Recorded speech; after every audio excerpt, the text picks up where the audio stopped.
Ave Maria, paix et joie à vous tous, chers fils et filles bien-aimés dans le Seigneur Jésus. Que la paix de Dieu soit en vous.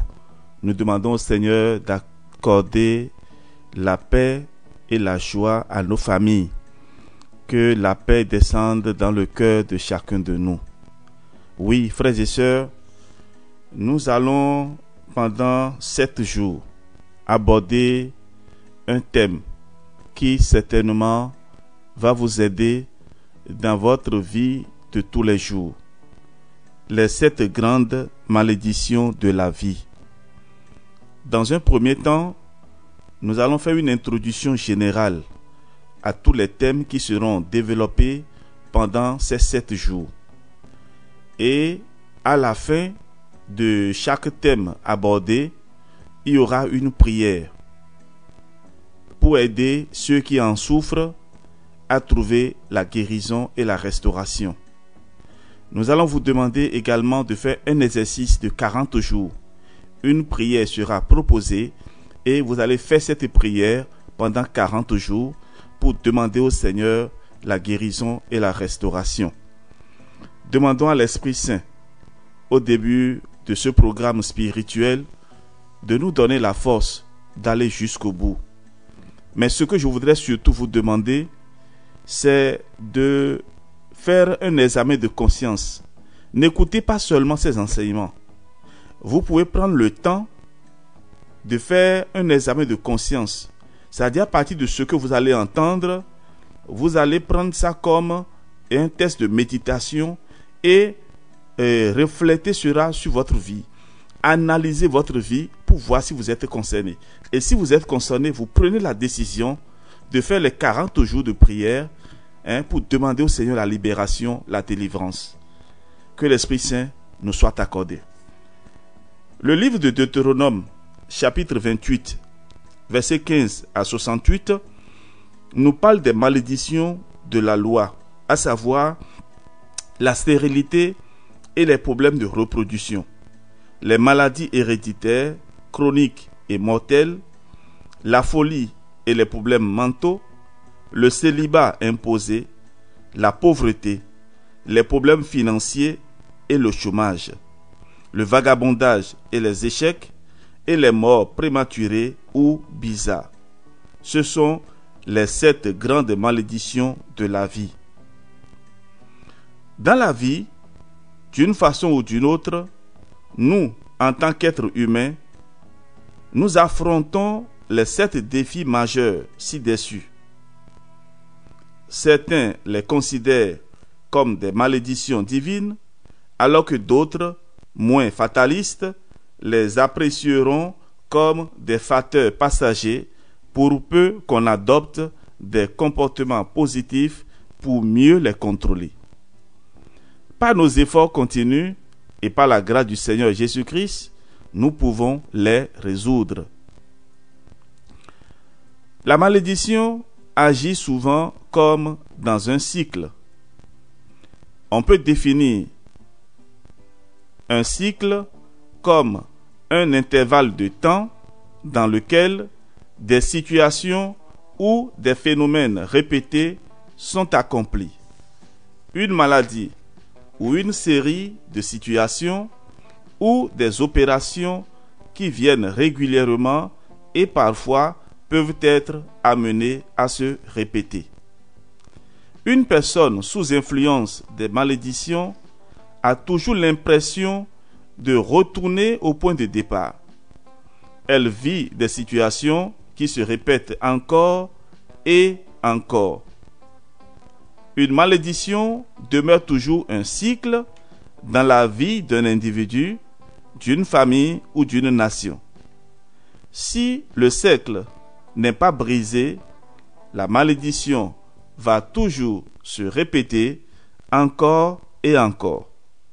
Vous devez demander au Seigneur de vous délivrer des liens cycliques.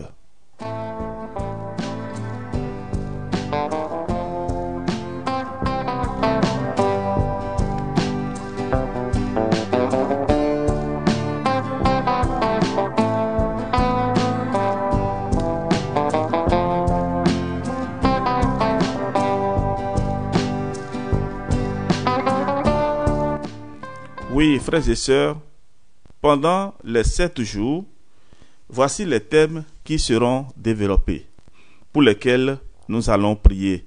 Et nous allons offrir également une prière que vous allez faire pour ceux qui sont concernés. Nous allons parler de la stérilité. La stérilité dans la Bible. Que faire en cas de stérilité du couple? La patience et le soutien du mari, par exemple, ce sont des exemples que nous allons donner. Et maintenant, une prière pour la fécondité du couple. Deuxième jour, nous aurons à parler, ça c'est le 9 décembre, nous parlerons des maladies héréditaires, chroniques et mortelles. Les maladies héréditaires, chroniques et mortelles. Troisième jour, nous parlerons de la folie et les problèmes mentaux. Quatrième jour, le célibat imposé. Cinquième jour, la pauvreté et la famine. Sixième jour, les morts prématurées ou les morts bizarres. Septième jour, le vagabondage et les échecs scolaires. Frères et sœurs bien-aimés, voilà donc le programme pour ces 7 jours d'enseignement et de prière. Et je vous demande de suivre attentivement pour chaque jour ces enseignements et ces prières que nous allons faire ensemble. Que Dieu notre Père, dans sa miséricorde, vous donne la force d'aller jusqu'au bout, qu'il vous donne son Esprit Saint, parce que nous en avons besoin pour comprendre et prendre une décision. Si vous avez des questions particulières à poser, vous pouvez suivre tout l'enseignement du début jusqu'à la fin, et à la fin, vous pouvez donc nous écrire, ou même, si votre question est pressante, vous pouvez donc nous écrire par WhatsApp, mais prenez la patience pour attendre la réponse, plus 229 67 20 14 14.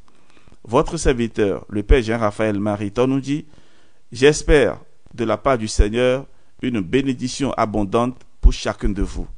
Nous allons commencer le cheminement et je demande déjà à chacun de vous, pendant les 7 jours, vous pouvez jeûner comme vous voulez, vous pouvez choisir le temps et surtout réciter le Saint-Rosaire pendant la journée pour mieux accueillir l'enseignement et surtout pour que la prière puisse monter convenablement vers Dieu notre Père, vers Jésus-Christ notre Sauveur, et que l'Esprit Saint nous y aide.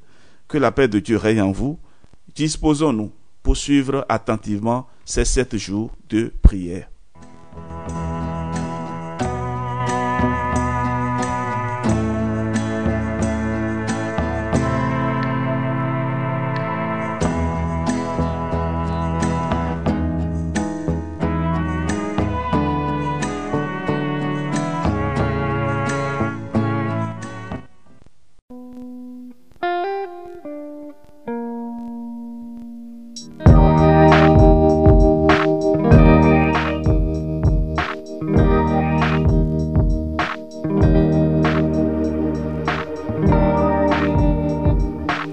Ave Maria, paix et joie à vous tous, frères et sœurs bien-aimés. Nous avons entrepris depuis 7 jours de parler des malédictions et aujourd'hui nous sommes à la dernière soirée et le thème prévu, c'est-à-dire la 7e malédiction, c'est le vagabondage et les échecs scolaires. Et nous demandons à l'Esprit Saint de nous inspirer et surtout de nous donner une attention particulière pour ce thème.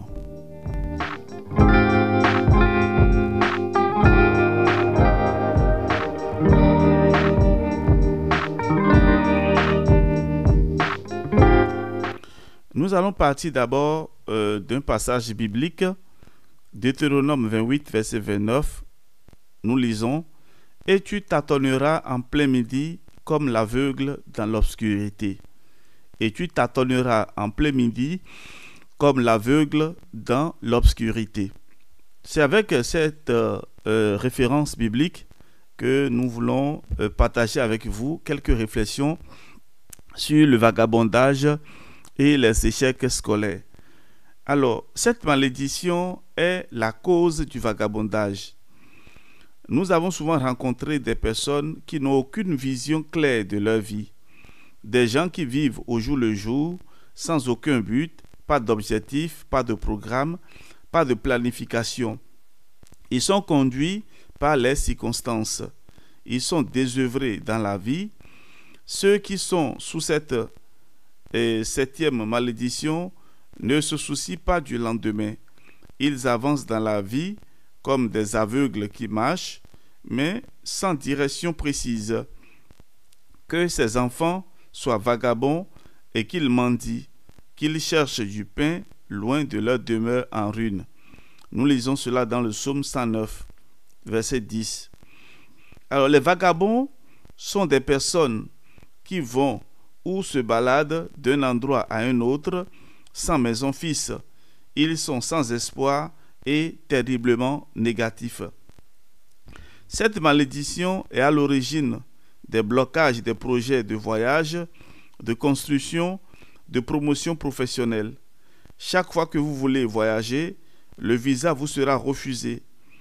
La sorcellerie de votre famille crie comme un policier routier. Stop! Personne dans cette famille n'a jamais atteint ou franchi cette ligne. Vous ne pouvez pas aller où vous voulez. La sorcellerie de votre famille veut vous maintenir ici pour mieux vous contrôler. Vous commencez un projet de voyage ou de construction, mais vous n'arrivez jamais à l'achever. Vous avez des blocages de tout genre.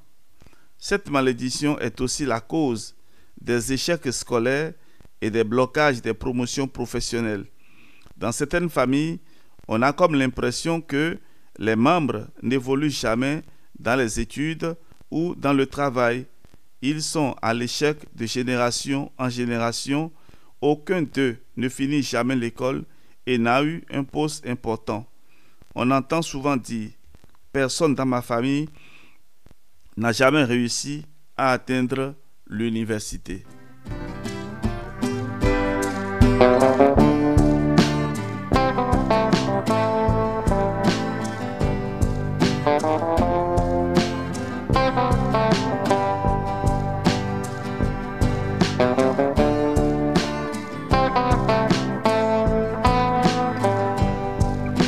Oui, frères et sœurs, voilà donc le tableau ainsi présenté. Et voilà, c'est avec beaucoup d'émotion que nous vous présentons ce tableau vraiment sombre. Mais en Dieu, il y a toujours espoir. Ne restez donc pas là à vous lamenter, à vous plaindre. Et prenez les taureaux par les cornes et cherchez à terrasser ce sorcier de votre famille. Alors, nous allons partir d'abord de quelques exemples de promotion dans la Bible. Et à partir de là, vous allez donc vous donner beaucoup de force et prier vraiment pour sortir de cette situation. Alors, dans les Saintes Écritures, il est rapporté que Jacob avait travaillé dur pour Laban, supportant la chaleur du jour et le froid de la nuit. Genèse 31, verset 40 et suivant. Il y a des gens dont le travail ne profite qu'à leur patron, mais jamais à eux-mêmes. Ils sèment beaucoup et récoltent peu. Dieu veut que vous excellez dans votre travail. Joseph a reçu la grâce de l'élévation. L'esclave est devenu le maître. Dans la maison de Potiphar, en passant par la prison et en terminant à la cour du roi, Joseph a toujours été élevé. Genèse 39. Dieu avait donné par l'anneau le pouvoir à Joseph. Genèse 41. Daniel, dont la vie ressemble à celle de Joseph, est passé du statut d'un exilé à celui de ministre. Daniel surpassait les chefs et les satrapes parce qu'il avait en lui un esprit supérieur. Et le roi pensait l'établir sur tout le royaume. Daniel chapitre 6. Daniel a servi avec efficacité 4 rois qui se sont succédés. Dans chaque royaume et dans chaque gouvernement, Daniel était toujours à la tête. C'est aussi par l'anneau que Daniel reçut le pouvoir. Il y a des gens qui obtiennent les postes au moyen du népotisme, du tribalisme, des pots de vin, des promesses de renvoi d'ascenseurs, du favoritisme et des affiliations à des loges. La vraie promotion, frères et sœurs, vient de Dieu. Le Seigneur abaisse et il élève. 1 Samuel 2.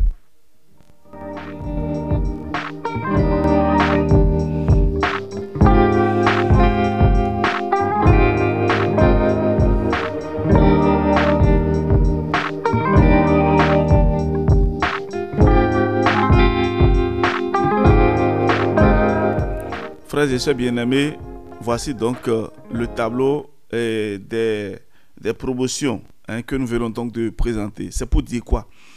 Qu'avec Dieu, tout est possible. Si vous vous donnez vraiment à la prière, vous arriverez aussi à un niveau élevé. Et très souvent, on se sent incapable. C'est-à-dire que le combat n'a même pas commencé et déjà, on pense qu'on ne peut pas réussir.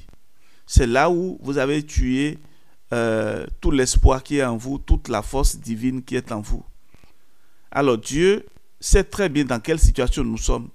Et parfois il nous tend la main et d'une manière extraordinaire. C'est-à-dire il sort un peu de notre ordinaire et il y a des situations, des événements que parfois nous négligeons. Et c'est à travers ces situations, ces événements-là que le Seigneur nous tend la main pour pouvoir nous élever. Alors à partir de maintenant, frères et sœurs, commencez à prier. Ne laissez plus le temps à l'ennemi de vous dominer. Commencez à dire, moi aussi, la fin de cette année, je dois réussir. L'année prochaine, je dois pouvoir décrocher telle bourse, je dois pouvoir décrocher tel marché, etc., etc. Il faut se donner de l'audace. Si vous restez toujours dans la même position et vous pensez que, bon voilà, mon frère a été au BPC 4 fois, et après il a été au bac 3 fois avant de réussir, et donc nécessairement moi aussi, non, tout le monde n'a pas le même destin. Peut-être au moment où il est passé par là, il n'avait pas compris qu'il y avait des pièges sur son chemin. Alors toi, lève-toi. Étant donné que ton frère est passé par là et tu as vu tous les sacrifices que les parents ont consentis et il n'a pas pu réussir, alors toi, quand tu viens là, relève le défi. Tu es capable de relever le défi. Il y a des familles qui ont vraiment des problèmes. Il y a des familles qui ont de grands problèmes. Et je voulais proposer aux membres de ces familles-là, vraiment de se réunir et de faire le cheminement pendant 40 jours à l'adoration du Saint-Sacrement. Faites l'adoration pendant 40 jours. Choisissez le moment favorable où tout le monde peut aller. Vous allez voir les changements dans votre vie, les changements dans votre famille. Il y a certains qui pensent que Dieu dort. Dieu ne dort pas. Dieu ne dort pas. Et ce que je vous dis là, je l'ai expérimenté personnellement. Il y a des malédictions qui pèsent aussi sur ma famille. Et ceux qui se sont donnés corps et âme à la prière et à la détermination, ils sont arrivés.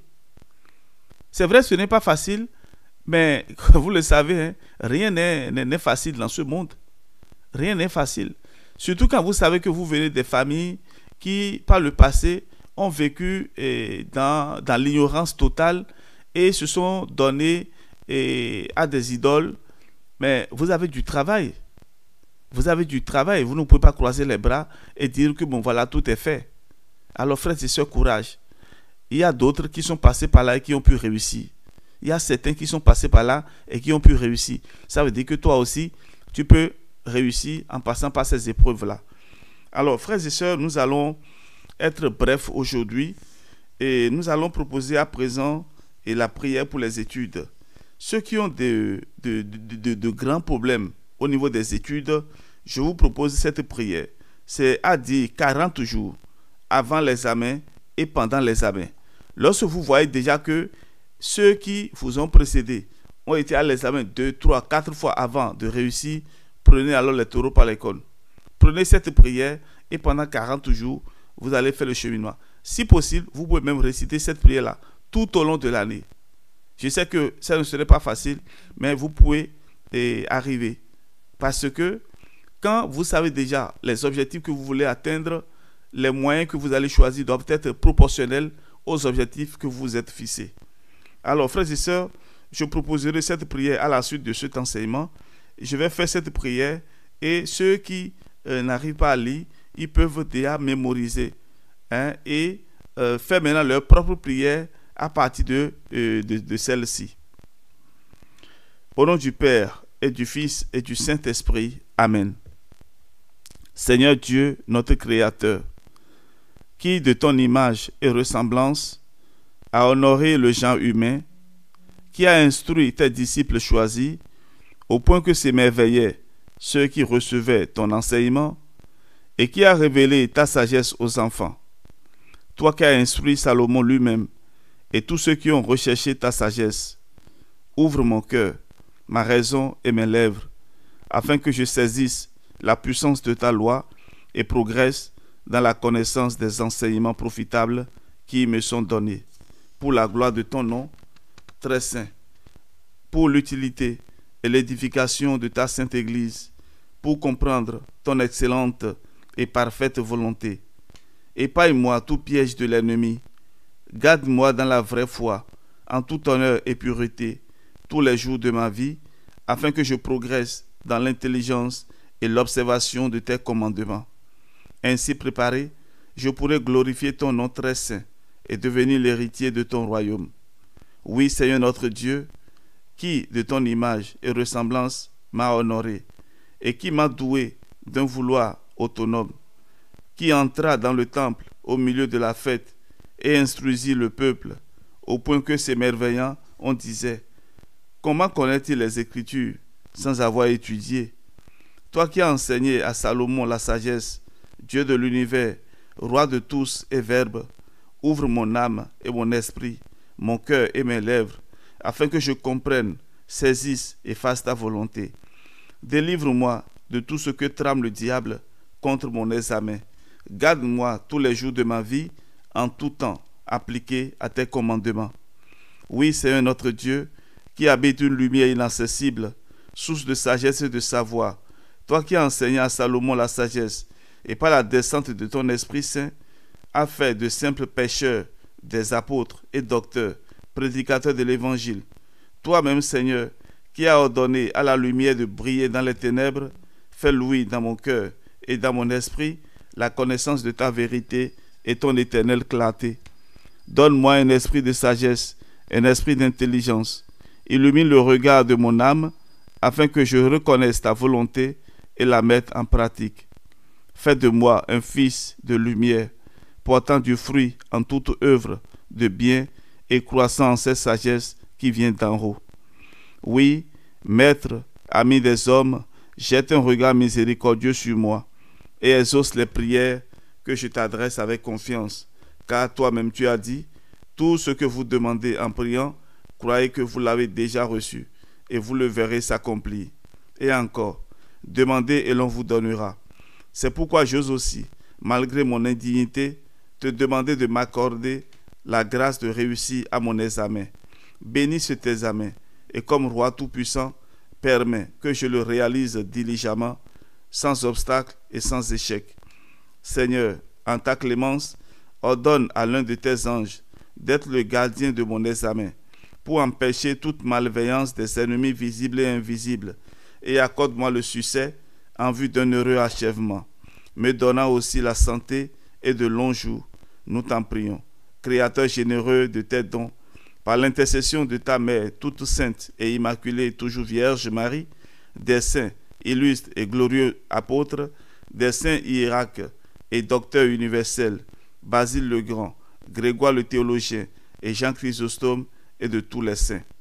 Car tu es notre Dieu, le Dieu qui sait unir force et bonté, puissance et miséricorde. Tu es celui qui veille sur nos âmes et sur nos corps.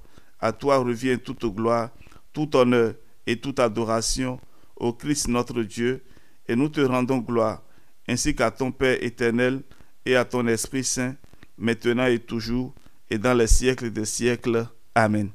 Alors, frères et sœurs, et c'est une prière qui va beaucoup vous aider. Et c'est une prière écrite à partir du livre des bénédictions orthodoxes.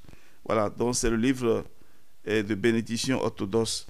Et vous allez prendre attentivement cette prière-là au sérieux et faire le cheminement pendant 40 jours, avant l'examen et pendant l'examen et après l'examen. Et vous le savez, lorsque vous allez composer, vous pouvez bien composer et vos feuilles ne seront pas corrigées ou bien vos feuilles ne seront pas retrouvées. Des esprits maléfiques peuvent cacher vos feuilles ou les emporter, les faire disparaître. Alors ne croisez pas les bras cette année. Pour les examens et les concours, prenez cette prière-là et commencez en même temps.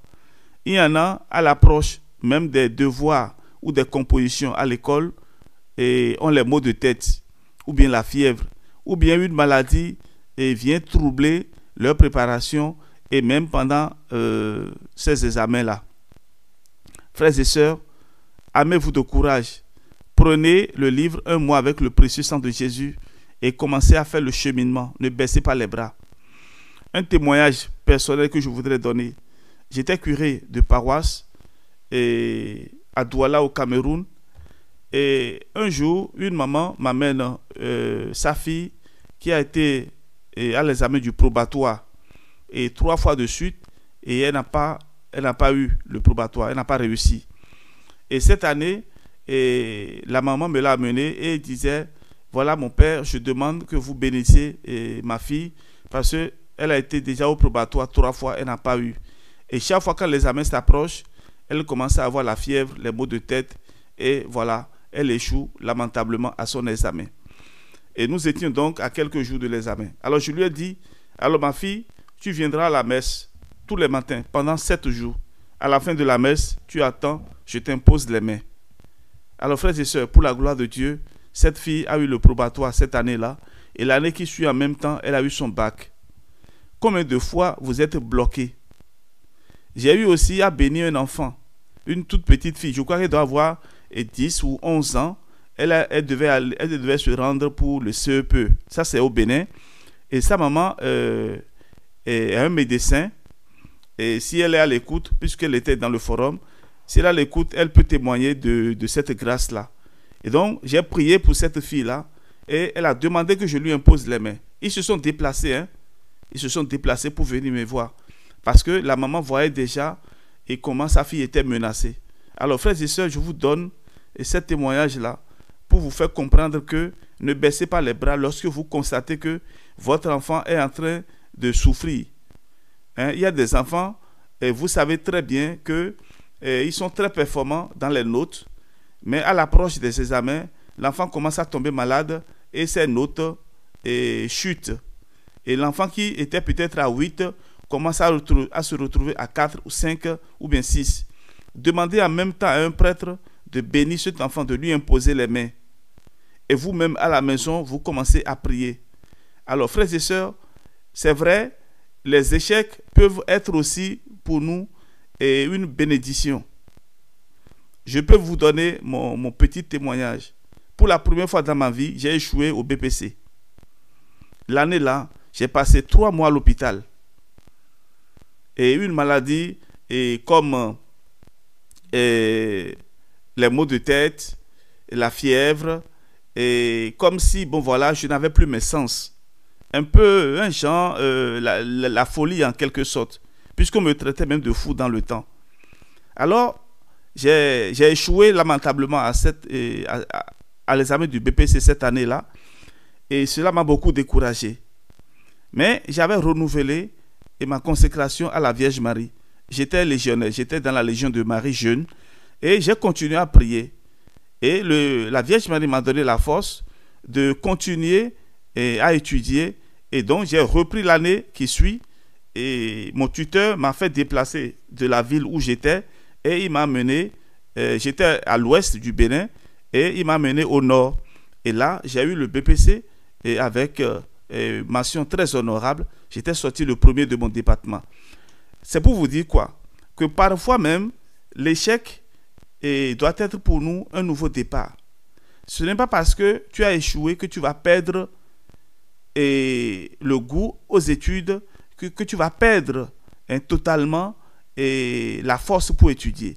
Alors, dans la suite de mon témoignage, je vous dirai que après la réussite au BBC cette année-là, j'ai eu la grâce de bénéficier d'une bourse d'études et pendant 4 ans, j'ai étudié et ce qui m'a donné après accès à la rencontre. Voilà, ce qui m'a donné la possibilité de rencontrer les frères franciscains et je suis devenu franciscain de l'Immaculée. Alors, chers amis, je donne ce témoignage avec beaucoup d'émotion parce que ce n'est pas facile de se rappeler parfois ces moments difficiles qu'on a vécus. Mais je vous le dis pour que vous aussi vous soyez vraiment courageux. Ne baissez pas les bras. Ne baissez pas les bras. Et j'irai encore plus loin pour vous dire, en ces années-là où j'avais beaucoup de difficultés, je me réveillais le matin comme ça, je voyais ma peau avec des déchirures. On me fouettait la nuit. J'étais fouetté, je voyais même du sang sur mon corps. Et mon lit, la nuit, est un lieu de combat. Combien de fois les gens sont venus m'attacher pour m'emporter et ils n'arrivent pas à m'emporter. Donc, tout ce que vous vivez, frères et sœurs, mettez cela en prière. J'ai eu la grâce de rencontrer une camarade de classe et qui m'a amené au renouveau charismatique catholique. Et les frères du renouveau ont prié pour moi. Ils ont prié intensément pour moi. Et ils m'ont continué et ils m'ont conseillé de continuer avec les prières. Confession chaque semaine. Communion, non seulement le dimanche, mais aussi en semaine. Et quand j'ai commencé ce cheminement, j'ai trouvé la guérison. Alors, frères et sœurs, vous savez, lorsque Dieu vous a béni, lorsque Dieu vous a donné déjà une étoile, l'ennemi contemple cela avec beaucoup de jalousie. Il y a beaucoup d'enfants qui souffrent et qui se retrouvent dans ce que je suis en train de dire. Même les parents. Alors, lorsque vous voyez que votre enfant commence à chuter au niveau de sa performance scolaire, demandez en même temps à rencontrer un prêtre, qu'on prie pour cet enfant, qu'on lui impose les mains. Et moi, c'est ce qui m'a sauvé. Et surtout, les temps de prière. Ne manquez pas la messe le matin. Prenez la communion avant d'aller à l'école. Et quand j'ai commencé à être régulier à la messe le matin et à recevoir la communion chaque matin, mes ennemis sont tombés à la renverse. Il y a même des gens qui me voient en route et qui me regardent comme si j'étais un extraterrestre. Je n'avais pas compris. Il paraît que quand tu reçois la communion le matin comme ça, tu passes devant tes ennemis. Là, ils ne te voient même plus. C'est-à-dire, ils te voient autrement. Un jour, il y avait un monsieur qui me regardait et il me regardait jusqu'à tomber. Donc, il a commencé à aller en arrière et je le vois tomber. Bon, ça m'a fait un peu de la peine. Je me suis approché et je voulais même l'aider à se relever. Il a dit non, non, non, non, ne me touchez pas. Ne me touchez pas. Et après, j'en ai parlé à mon curé de paroisse et il m'a dit oui, mon fils, quand tu viens recevoir la communion le matin, c'est une force redoutable. C'est une force redoutable. Alors, frères et sœurs, vous qui vous trouvez dans des situations difficiles, un seul cheminement, je vous propose, confession et communion tous les matins. Confession chaque semaine et la communion tous les matins. Vos ennemis vont tomber et ils viendront même pour témoigner. J'ai eu la grâce de recevoir quelqu'un un jour, un ancien camarade de classe qui m'avait fait tellement de mal et il m'avait même mis de la poudre, une poudre noire dans le livre. Je lui avais emprunté l'un de mes livres et il ne voulait pas me remettre cela. Et finalement, il m'a remis le livre après beaucoup d'insistance. Et sans savoir, j'ai ouvert le livre et puis j'ai senti l'odeur, donc j'ai aspiré donc l'odeur qui était dans le livre. Et c'est fini, j'ai commencé à avoir les maux de tête. Il y avait une migraine que je n'arrivais pas à supporter. Il y a un médicament, je peux donner le nom, dihydroergotamine. Ceux qui ont souvent les maux de tête peuvent connaître ce médicament-là. j'en ai pris, je ne sais même pas combien de boîtes. Alors, frères et sœurs, vous voyez que la méchanceté aujourd'hui est dans les rues. Ce n'est même plus caché. Quelqu'un avec qui tu manges aujourd'hui, il peut vouloir ton mal demain. Des personnes avec qui tu as une certaine familiarité, quand il voit que tu es en train d'évoluer, il peut vouloir ta mort. T'éliminer systématiquement parce qu'ils ne veulent plus que tu existes. Alors, frères et sœurs, c'est pour vous faire comprendre que parfois, si vous êtes dans un groupe et que vous travaillez, vous allez réussir. Mais si vous sortez de vos maisons, vous demandez la permission à vos parents et vous allez soit à l'école ou bien en des lieux pour étudier et que c'est des moments de rencontre entre amis, on mange, on danse, on fait la musique, on fait les bêtises, vous n'allez pas réussir. Vous n'allez pas réussir. C'est vrai, il y a certains qui sont bouleversés ou bien qui sont envoûtés par les esprits mauvais, par des sorciers. Mais je pense, avec ma petite expérience, que si on se met vraiment en prière, on va réaliser le plan de Dieu dans notre vie. Ce n'est pas facile, c'est vrai, mais il faut se donner vraiment le courage de réussir. Il faut se donner le courage de faire quelque chose. Il ne faut pas penser que, bon voilà, ça ne va pas et donc je croise les bras. Non. Il ne faut pas croiser les bras. Alors, frères et sœurs, avec beaucoup de difficultés, j'ai partagé avec vous certaines expériences personnelles. Mais c'est pour vous faire comprendre que j'ai été aussi élève comme vous et que j'ai traversé beaucoup de difficultés. Parfois, même les week-ends, il faut aller faire de petits travaux au quartier pour pouvoir gagner un peu d'argent. Nous l'avons fait. Nous ne venons pas de familles nobles ou bien nous ne venons pas des familles riches, mais dans notre pauvreté, nous avions une certaine dignité. Et je pense que ceux qui ont peu de moyens arrivent à se concentrer sur l'essentiel. Alors là, je jette aussi un clin d'œil à tous les jeunes qui ont des familles et qui proviennent des familles aisées ou bien des familles qui ont quand même le bien matériel. Ne donnez pas votre cœur à la richesse de vos parents. C'est ce que toi-même tu arrives à faire et à manger à la sueur de ton front. C'est ça qui te donne beaucoup de joie. Les parents, un jour ou l'autre, on ne souhaite pas. Les parents qui étaient riches hier peuvent devenir pauvres demain. Et si toi, tu avais mis ta confiance dans la richesse de tes parents et que tu ne faisais rien, c'est comme ça que tu vas échouer lamentablement dans la vie. Alors, frères et sœurs, voilà donc quelques conseils que j'ai voulu donner et en partageant. Et si vous me le permettez, je présente encore mes excuses. C'est avec beaucoup de retenue que j'ai parlé de moi. Ce n'est pas de mes habitudes. Mais je voudrais quand même partager avec vous ces expériences pour vous faire comprendre que les malédictions concernant les études ne sont pas des choses qui doivent dominer notre vie tout le temps. On peut sortir de ces malédictions-là. On peut sortir de ces malédictions. Moi aussi, je viens d'une famille qui n'était pas au départ une famille chrétienne. Mon père était un grand chef féticheur. Mais il a eu la grâce de la conversion et il a reçu le baptême, la première communion, la confirmation et il est parti. C'est pour vous faire comprendre, frères et sœurs, que nous venons tous des familles qui ont des problèmes. Nous avons de mauvaises fondations dans nos familles. Mais par la grâce de la prière, nous sommes arrivés à réussir. Nous sommes arrivés à un niveau où on peut dire oui, enfin, nous sommes sortis du lot. Alors vous aussi, vous pouvez sortir du lot. Je vous encourage à prier. Priez, priez, priez, priez à tout moment. Et une seule chose que je vais vous recommander, accrochez-vous à la très sainte Vierge Marie. J'avais de sérieux ennuis, ça c'est encore un dernier témoignage. J'avais de sérieux ennuis dans mes études. Et la nuit, je me voyais toujours attaché et fouetté. Et au départ, je réussissais très bien dans mes études. Je n'avais pas de soucis.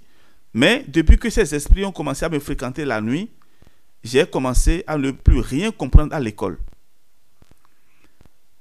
J'étais légionnaire et très jeune, déjà à l'âge de 13 ans, après la confirmation. Mais à un moment donné, j'ai laissé la Légion de Marie Et j'ai milité aussi dans le groupe Sacré-Cœur et dans le renouveau charismatique. Et à un moment donné, je ne priais plus.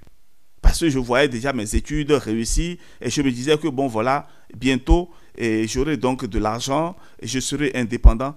Mais j'étais très loin d'imaginer que l'ennemi était en train de me guetter. Alors frères et sœurs, à un moment donné, je ne comprenais plus rien.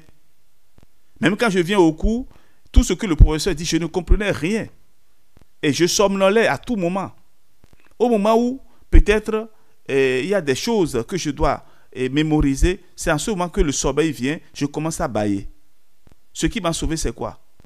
J'ai cherché en même temps le secours de la très sainte Vierge Marie. C'est une mère qui protège. J'ai demandé en même temps son secours. Et le 8 décembre 1997, j'ai fait la consécration à la très sainte Vierge Marie. J'ai fait la consécration à la très sainte Vierge Marie avec la formule de Saint Maximilien Marie Kolbe.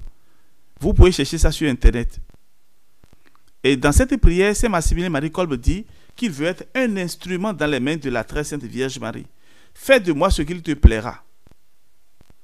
Et quand je lui ai consacré tout ce que j'ai, tout ce que j'avais en projet, mon intelligence, mon corps, mes projets, mes études, tout, j'avais consacré à la très sainte Vierge Marie.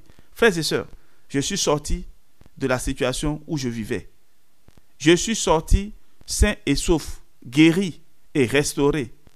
Et quelques années plus tard, je suis entré chez les frères franciscains de l'Immaculée. Alors, mes amis, je vous demande beaucoup de courage. À l'école de la très sainte Vierge Marie, vous allez trouver le bonheur que vous souhaitez. C'est le dernier conseil que je vous donne. J'espère que vous avez suivi ces enseignements du début jusqu'à la fin. Il n'y a rien qui dépasse la très sainte Vierge Marie. Si vous voulez avoir la vie sauve, accrochez-vous à la récitation du Saint-Rosaire et à la consécration de la très sainte Vierge Marie. Alors, je m'arrête là en vous disant que lorsque Jésus nous a révélé qu'il est le bon berger, c'est justement pour vous délivrer de la malédiction du vagabondage. Si vous acceptez de vous laisser guider par Jésus, vous serez alors délivré du vagabondage. Notre Seigneur, source de sagesse et de savoir, entra dans le temple ou au milieu des fêtes et instruisit le peuple. Les gens s'émerveillaient et disaient: comment connaît-il les Écritures sans avoir étudié? Alors, frères et sœurs, lorsque Dieu a enseigné à Salomon la sagesse et il a fait descendre son Esprit Saint sur des simples pécheurs pour faire d'eux des prédicateurs de l'Évangile, il vous montre qu'il est capable de vous donner un esprit de sagesse, un esprit d'intelligence. Il peut vous aider à comprendre vos leçons et vous délivrer de ce que le diable trame contre votre examen. En guise de conclusion, si un jour vous rencontrez quelqu'un qui refuse de croire aux malédictions, qui dit que ça n'existe pas, dites-lui qu'il n'a rien compris de l'Évangile, parce que Jésus est venu pour nous racheter de la malédiction de la loi, étant devenu malédiction pour nous, et par lui passe la bénédiction d'Abraham. Les malédictions sont donc réelles.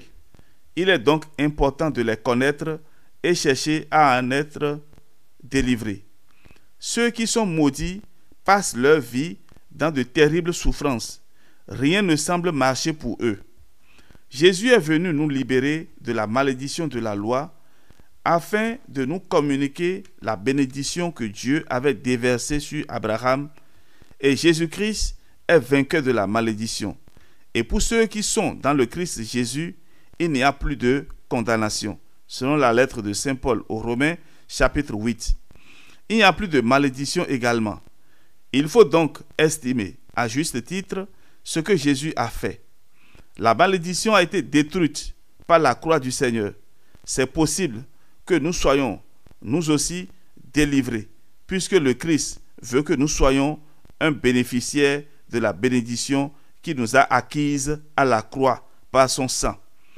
Et quand je vous parle de cette grande malédiction, frères et sœurs bien-aimés, il faut que vous vous rappelez que la grande malédiction, c'est la malédiction de l'âme, c'est d'être séparé de Jésus-Christ. Lorsque vous vivez continuellement dans le péché et que vous ne voulez pas changer de vie, C'est ça la plus grande malédiction. Frères et sœurs, que le Seigneur vous bénisse. Que le Seigneur vous donne vraiment la force d'aller jusqu'au bout. Je dois confesser, frères et sœurs, à la fin de ce cheminement de 7 jours, que ça n'a pas été facile pour moi. C'est avec une forte fièvre que j'ai pu réaliser cet enregistrement et je sais, par la force de Dieu, que cela servira pour votre relèvement, pour la gloire de Dieu. Depuis le matin, j'étais en train de demander la force au Seigneur pour enregistrer cet enseignement. J'y suis arrivé et je dis gloire à Dieu. Vous aussi, quelles que soient les tentations, quelles que soient les difficultés que vous traversez, soyez rassurés d'une chose, persévérez jusqu'à la fin et vous serez toujours vainqueurs. Gloire à Dieu, alléluia. J'y suis arrivé, vous aussi, vous y arriverez.